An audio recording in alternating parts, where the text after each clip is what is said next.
หลังจากบ่าววงกลับมาจากสวนมันก็ได้แวะตลาดคราวหนึ่งพี่น้องแวะซื้ออาหารมีปิ่งไก่แต่ว่าปิ่งไก่ก็ฮักใหม่เพราะว่าใส่บ่รสมีสมผักกาดอ่าแล้วก็แวะซื้อผักน้ำซอยป่าผักน้ำก็ยอดงามที่ได้แต่อยากเหี่ยวน่าจะถึกแดด แล้วก็มีหมักเพชรหรือว่าหมักพริกบ้านบ่าวงเอิ้นหมักเพชรหลายบ้านเกินหมักพริกเอิ้นบ่คือกันเดี๋ยวมื้อหน้าบ่าวงสิพาพี่น้องไปเลาะจ่ายตลาดปกติก็บ่าวงก็ไปตลอดเดะเลาะจ่ายตลาดตอนเช้าเพราะว่าบ้านบ่าวงมีตลาดเช้าเดะแต่ละมื้อบ่แม่นบ้านบ่าวง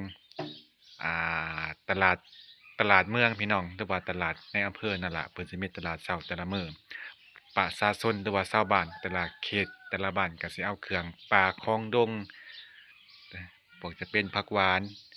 เห็ดหอนตอนหญ้าโอ้หลายพี่น้องเดี๋ยว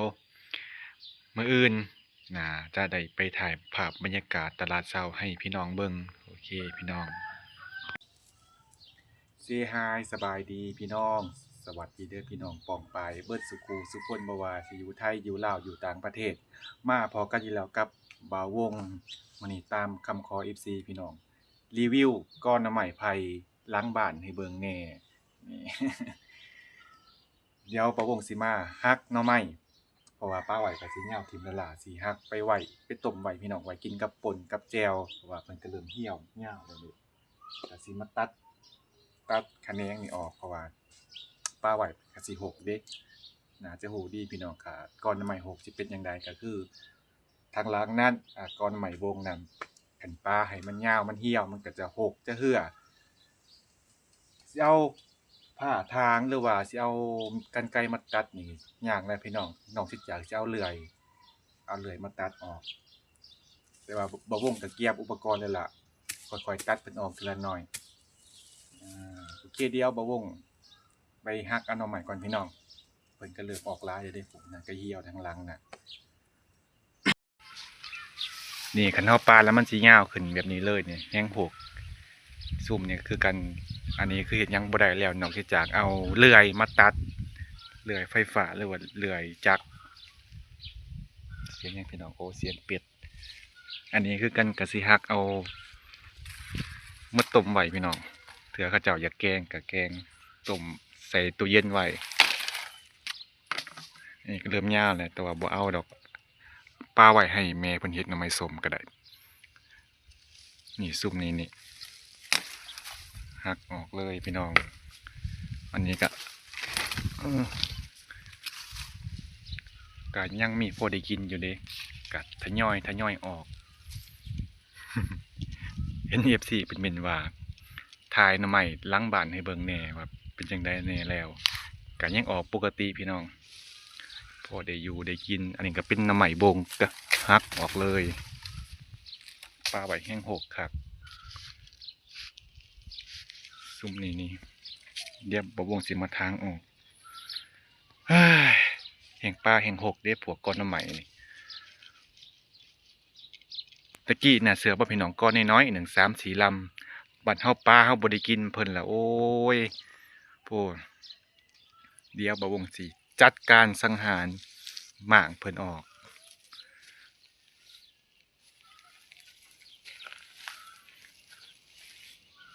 นี่คือกันพี่น้องอันนี้ก็ฮักเอาอืมนี่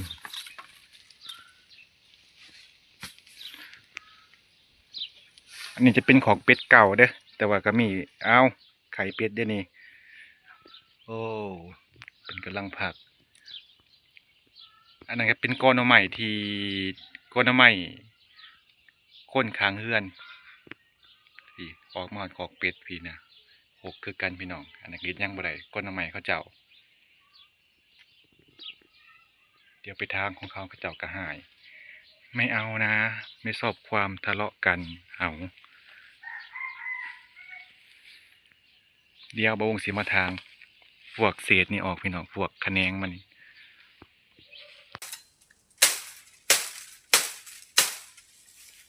ฝ่าบ่เข้าสิไปทางต้นไผ่นี่ยากเด้เพราะว่าหยังมันหยาบมันเหนียวแล้วมันเฮ็ดให้มือเราโพงเราพองครับค่อยๆทางโพงดอก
ไอ้กระทามันแห้งก็สิเอาไปเผาเพราะว่า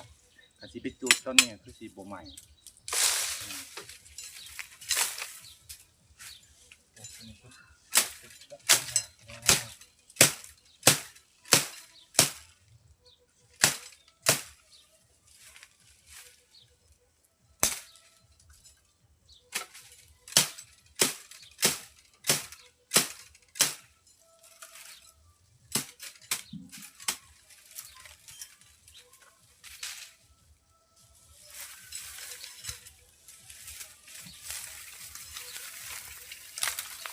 อ่ะ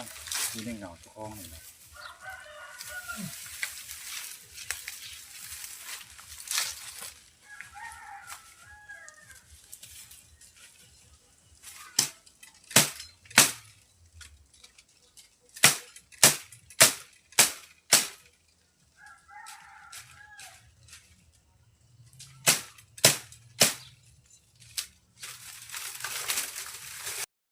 ความมัน6สังเกตหน่อไม้หน่อนี้เพิ่นขึ้นบ่ได้เด้โอ้เอาสอดมานี่ทางเดียวที่จะตัดก้อนหน่อไม้อันนี้ออกได้ก็คือใส่เลื่อยพี่น้องกันสิเอาผ่านหรือเอากรรไกรนี่บ่ได้พี่น้องมือโพงหมดอืมออกกำลังออกก็มีเหี่ยวนํก็มีสูงนํก็มีเอานี่กำลังออกพี่น้องอันนี้ก็แม่นแต่ว่าสิหาก็เอาตัวนี้กระเทินว่าทางแหละพี่น้อง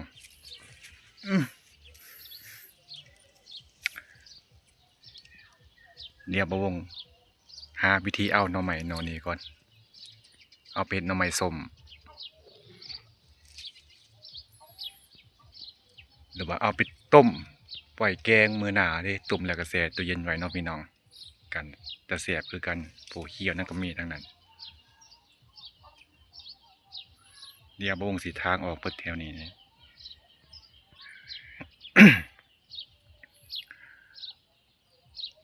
บ่าววงก็มีข่าวดีอีกแล้วพี่น้องโอ้ยเดียวข่าวดีอย่างเดียวบ่าววงสิมาแจ้งจักหน่อยเดียวบ่าววงทางหน่อไม้แล้วก่อนทางกอหน่อไม้ออกก่อนใครแต่ว่าบ่มีน้ำโอ้ขันกอหน่อไม้มีน้ำนี่แตะบ่ได้เลยเด้นี่อันนี้คือกันนี่ฮักเอานั่นผลออกก็มีนี่พี่น้องบ่นับบ่นับพวกแหนงมันเด้บ่ได้แต่ว่าบ่แกงดอกแค่ไปต้มใบซื่อพี่น้องนี่คิดยากจังซี่ ให้แม่บ่วงแกงเอาไปแกงอยู่หน้าก็ได้เพราะว่าหน่อไม้อยู่หน้าก็บ่ค่อยมีเด้อันนี้จะเป็นหน่อไม้บงหน่อไม้บงเพิ่นจะเป็นคนๆเด้พี่น้อง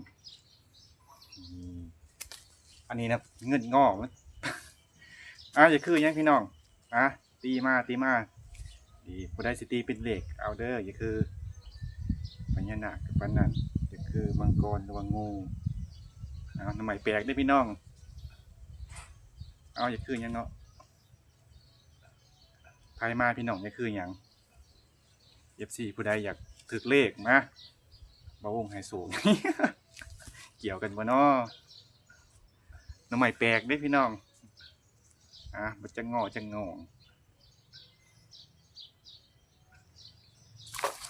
เดี๋ยวบ่วงสิมาปอกไว้แดดพี่น้องมื้อนี้แดดคือเก่าตังก็บ่มี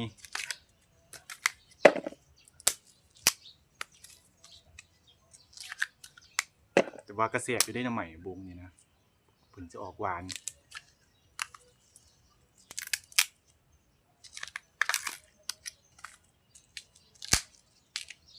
แต่ว่าพวกนอใหญ่แบบนี้ยังหลายเด้พี่น้อง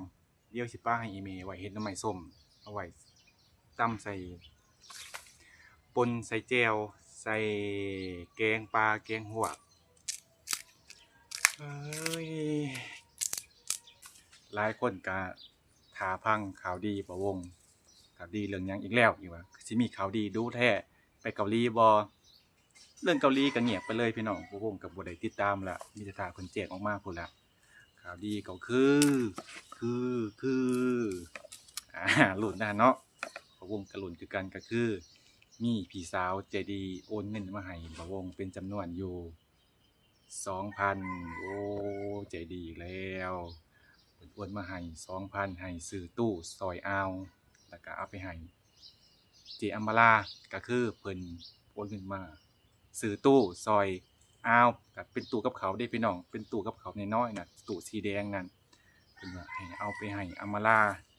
เดี๋ยวสิแชทกับเจว่าสิจั่งใดให้บ่วงไปส่งหรือว่าเพิ่นสิลงมาเอาเองจั่งใดก็ขอบคุณขอบใจพี่หลายๆเด้อที่ใจดีซัพพอร์ตโอนเงินมาให้บ่วงก็ขอให้พี่มีสุขภาพแข็งแรงร่ำรวยเงินทองเฮงๆปังๆกว่าเดิมเด้อสาธุใจดีเด้เนาะก็พยายามถามชื่อเพิ่นอยู่เพิ่นก็บ่บอกด้วยซะบ่ประสงค์ออกนามคนเดียวกันกับเมื่อวานนี้ที่บ่วงไปซื้อเสื้อซอยน้องสาวเพิ่นบอกให้เอาเงินที่เพิ่นโอนให้น่ะไปซื้อเครื่องซอยน้องสาวคนเดียวกันเด้อพี่น้องเพิ่นก็โอนมาให้2เทื่อแล้วขอให้เพิ่นเฮงๆปังๆกว่าเดิมหาเงินก็ให้มันๆพี่น้องเนาะแล้วก็อีกหลายๆพี่ที่เพิ่นซัปพอร์ตก็ขอให้เพิ่นมีสุขภาพแข็งแรงครับร่ำรวยเงินทองขอให้หาเงินมันๆกว่าเดิมเด้อพี่ที่ซัปพอร์ตบ่วงก็หลายอยู่เด้ผู้ละ500ผู้ละ600ผู้ละ1,000ดีใจที่มีคนซัปพอร์ตก็เฮ็ดให้บ่วงมีกำลังใจอีกในการถ่ายคลิปถึงช่วงนี้ยอดวิวก็สิบ่สูงก็บ่เป็นหยังก็สิถ่ายลงให้พี่น้องเบิ่งให้ FC เบิ่งคือเก่าเพราะว่านี่คืออาชีพเฮาที่เฮาต้องมือเฮ็ดล่ะเด้เฮาต้องเฮ็ดให้มันสุดเด้คันได้ลงมือเฮ็ดหยังก็ต้องให้มันสุดเนาะพี่น้องขอบใจพี่หลายๆเด้อ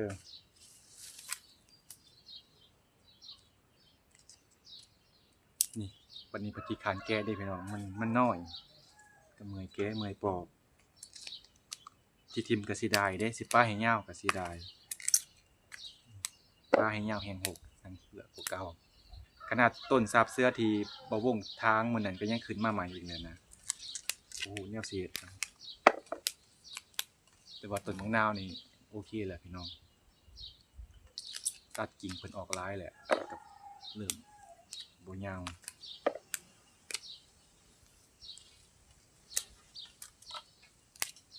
มื้อแลงจังสิออกหน้าไปเอาแม่เพราะว่าเช้านี้เพิ่นย่างออกเด้เพิ่นเดินออกตั้งแต่เช้าพุ่นน่ะปกติก็ขี่รถออกเดี๋ยวมื้อแลงจังสิแล่นออกไปเอาเพิ่นก็ออกไปเลี้ยงงัวตามปกติเพิ่นแหละพี่น้องออก ลี้ยงงัวเส้นเก่าเส้นเคย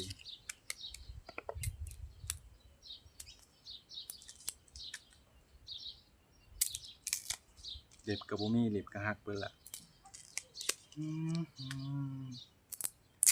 ส่วนเรื่องโทรศัพท์มื้อแลงน่าจะเดินทางมาฮอดขนส่งพี่น้องเพราะว่าบ่วงบ่ได้ไปซื้ออยู่ห้านให้เพิ่นพาขนส่งมาให้เดี๋ยวมาลุ้นกันว่าสิได้รุ่นใดยี่ห้อใดแต่ว่าเรื่องกล่องนี่บ่วงรับประกันบ่มีสั่นแน่นอน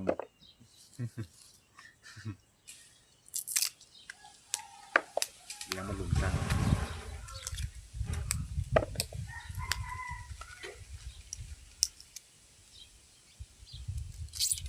แต่ว่ากล่องที่บ่วงถ่ายนี่ก็แจ้งอยู่แต่ว่าบ่มีกันสั่นให้มันก็เลยถ่ายคลิปลำบากเด้เวลาสิย่างก็สั่นถ่ายบ่ได้เวลาขับรถข้างทางเห็นวิวงามๆก็อยากถ่ายให้พี่น้องเบิ่งให้ FC เบิ่งแต่ก็ถ่ายบ่ได้เพราะว่าสั่นจนเบิ่งบ่เป็นก็เลยบ่ได้ลงให้พี่น้องเบิ่ง อยากบอกเป็นอย่างเดียวก็ได้ไหมล่ะพี่น้องมี FC เพิ่นใจดีใจดีซัพพอร์ตเบาวงกับบ่คิดเด้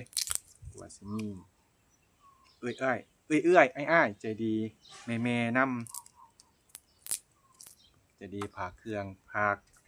อาหารแนวอยู่แนวกินมาให้เบาวงฝากเสื้อผ้าหน้าแพรนี่เสื้อก็แม่นเสื้อนี่ทรงนี่แม่จันฝากมาให้มีรองเท้ามีเสื้อผ้ามีกางเกงมีพวกกาแฟพวกโฟมล้างหน้าแม่จันก็ฝากมาให้เพิ่นได้ก็ขอบคุณแม่จันหลายๆเด้อขอให้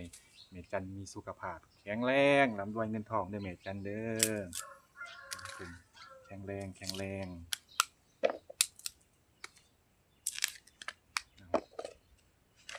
บอกตั้งโดนทั้งกระไดสนิทพี่น้อง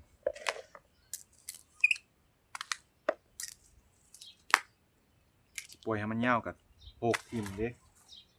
ก็มาลำบากตัดกิ่งทิ่มคือเก่าก็เลยปอกไว้ซะมาก็ได้คอนเทนต์นี่พี่น้องเขาก็ได้คอนเทนต์ถ่ายคลิปให้พี่น้องเบิ่งดีกว่าบ่มีแนวเฮ็ดแหมสิไปไถนาก็ไถก็บ่เข้าหรือสิไปหาดำนารับจ้างบ่พี่น้องเขาเจ้าเริ่มจ้างคนแล้วเด้แถวบ้านที่มีน้ำรายบ้านก็เริ่มลงมือปักดำแล้วเด้คิดฮอดสมัยอดีตตอนยังน้อยไปดำนารับจ้างเพิ่นเด้วันละ30,000กีบแต่กี้นะ30,000กีบก็45 บาทไปแล้วก็หมูสวดหมูไปถือติ๊บเขาไปมันยางลงถงลงถาไปดำนารับจ้างว่าซั่นโอ้เดี๋ยวนี้แพงเด้มื้อละ200,000ก็บ่ค่อยมีคนมาดำนำเพราะว่าต่างคนก็ต่างเฮ็ดนาตัวเอง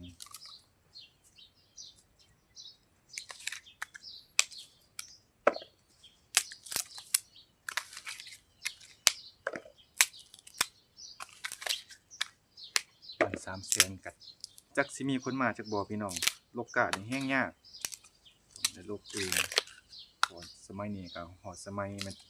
สมัยเปลี่ยนแล้วอาศัยหวานเอาหยอดเอาบ่ค่อยมีคนดำแหละอยู่บ้านนี่ก็หวานเอาหลายเด้พี่น้องดำก็หลายหวานก็หลายบางคนก็บ่เฮ็ดฮอดนา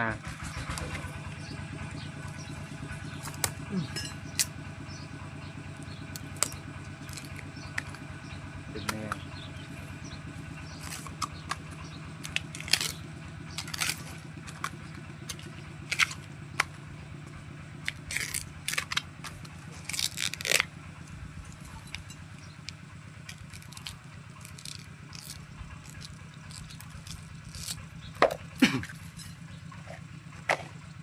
โอเคพี่น้องบ่วงก็สิได้เก็บภาพบรรยากาศไว้เพียงเท่านี้ข่าวดีก็คือมีพี่สาวใจดีโอนเงินมาให้บ่วงโอ้ใจดีเนาะใจดีแท้เด้ก็ขอให้เพิ่นมีสุขภาพแข็งแรงร่ำรวยเงินทองเฮงๆปังๆที่สำคัญก็คือขอบใจ FC ที่เขามาติดตามกดไลค์กดแชร์คอมเมนต์บ่วงเป็นกำลังใจให้บ่วงก็ขอให้เพิ่นมีสุขภาพ แข็งแรงร่ำรวยเงินทองเฮงๆปังๆเด้อโอเคพี่น้องเดี๋ยวพอกันใหม่คลิปหน้าสบายดี